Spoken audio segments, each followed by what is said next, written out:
Aloha pumehana kako. My name is Ciara Lacy, and I am a native Hawaiian filmmaker. When I was a little kid, people used to ask my mother if she was my nanny. We'd go to like the drugstore and they would say, "Oh, whose kids are these?" Because my mother married a man that didn't look like her, and her kids were really fair-skinned. The idea of being multiracial is very commonplace. It's a product of the plantation system. Different communities from around the world were brought into Hawaii to service the sugar plantations. They were brought in to service the pineapple plantations. My mother worked at the pineapple cannery. My grandfather was an accountant for the pineapple industry. He's Hakka, he's Chinese. And then he met my grandmother, who was Native Hawaiian, and they created a family together. All those sort of like blendings, I think, are really natural and true for Hawaii, and I'm a product of that. I was away on vacation with my grandfather, and I got a phone call, and we saw my mother was on like the cover of the newspaper because she'd been arrested. My mother was an activist growing up, and so that sort of like idea of building power in our community was something that was bred in me from a very young age. She would take us out to marches. She would take us out to protests.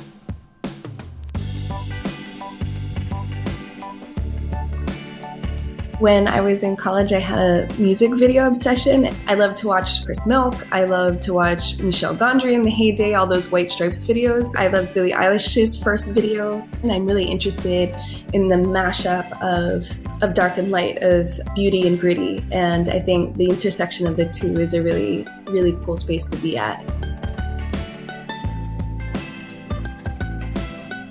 You know, I've created content both long and short form. And one of the things that I love about the short form opportunity is that you can grab audiences in a different space. Getting somebody to sit down and watch like 90 minutes, there's a little bit more effort there. And I think with This Is the Way We Rise, that film itself was part of a collection called In the Making that PBS's series American Masters decided to push forward as an opportunity for filmmakers of color to talk about artists in their communities.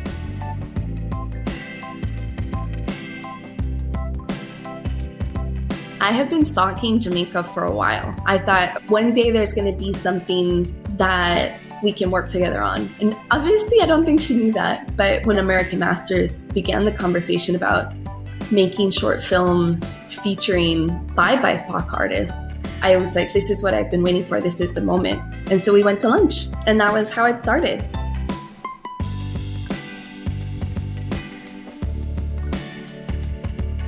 I thought that Jamaica was an incredible voice for a generation. When we think of a traditional concept of a Hawaiian, a lot of that is colored by concepts of colonization. These are boxes that our community has been put into to maintain a certain power hierarchy. And so the idea of showing Hawaiians in a power position to reclaim identity, to reclaim voice, is something that I'm excited about.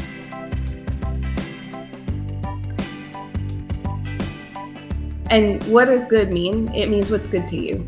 I think knowing what you love, what you connect with, and leaning into that is one of the most important things. You do not have to make films for everybody. You have to make films that make sense to you. Sometimes you don't know who you are or what you want to say, and that's all right. You just wait until you have that moment and embrace it.